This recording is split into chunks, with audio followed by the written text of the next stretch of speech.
Mr. Carruthers, give me some idea of the feelings in the village now that you know for certain that Radcliffe is going to die. Well, the first feeling was trepidation, of course. I mean, people have been born and bred here, especially the older people, rather perturbed going to modernised houses, being used to the archaic conditions which appertain to Radcliffe. But I find now that after a week or two, the people's getting adjusted to this, and I think the majority is really satisfied that they are moving. What are the conditions like here? Because it's obvious that you've got earth closets and ridiculous. Limited facilities. What's it like to live here?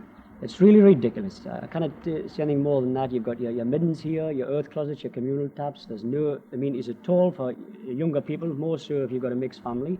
You've got to bathe in front of the fire. You've got to carry water to boil it.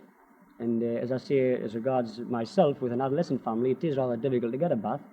Fortunately, being working as a coal mine, I'm in a position to get a bath at the pit, shower-wise. As regards my wife, she's got to send the youngsters outside when she gets a bath.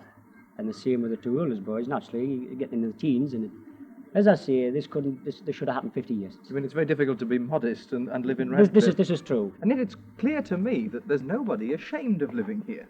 Oh, far from it. There's a camaraderie involved in this village. I mean, we're very social people. I mean, we're practically all from Maine and Stock.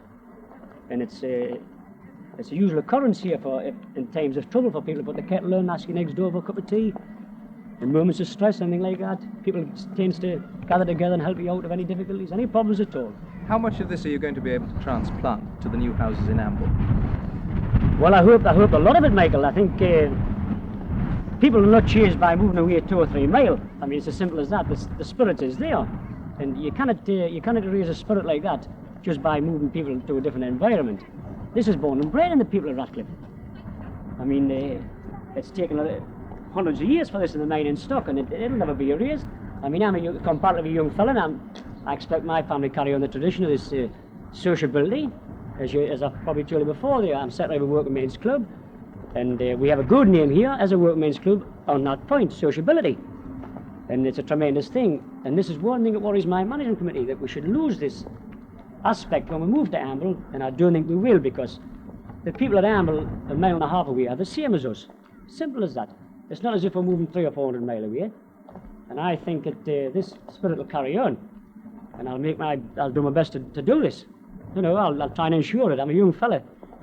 And I'm rather proud of the fact that I come from Maine and Stock, and I know it's an arduous task working in a coal mine, but it's an occupation, and as I say, I'm really proud of it. What will the new houses have in Amble, then, that this row hasn't? Well, they'll have central heating. They'll have hot and cold water inside, modern fireplaces. One of the features here, of course, is this tap. Oh. How many houses does this tap serve? Well, there's three taps to a street. I would say 1 every 15. No, hardly. 1 in every 12. And I think this should be in the Beamish Museum, because that's where it wants to be. And this is the only tap for the houses that it serves? There's no other supply? There's no other supply at all. This is a communal tap. That's an apt name for that. How do you cope in winter? Well, this is a problem. If you get a heavy frost, this tap freezes. You've got to boil a kettle of water in the house, and you've got to walk over to the tap and defreeze it. And it's been known when you defrosted it, when you get back in the house, it's frozen again. You've got to repeat the procedure. And it is dangerous at times with the ice on the path here, skating over here to try and defrost it. And then when you get back in, it's frozen again. It does cause some problems then. Getting back to this spirit that you're so proud of, what are you going to be able to take from Radcliffe to ensure that spirit lives on?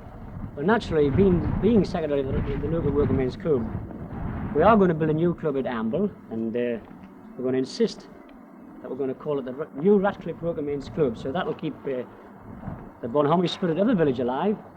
And in addition, we hope to take a war memorial there, which has 1 or 2 brave men's names on from the First and Second World War. I don't know about this. This is the local council's problem. I think they're discussing this at the moment. So that will be, it'll keep a memory of the village, Radcliffe Village. But a row like this will disappear forever. Disappear. Do you think it's a good thing? Well, it's a good thing from a physical point of view, such as amenities and whatnot, but as you mentioned earlier, Michael, whether we can keep the Bonhomie spirit, camaraderie, I don't know. This is a problem.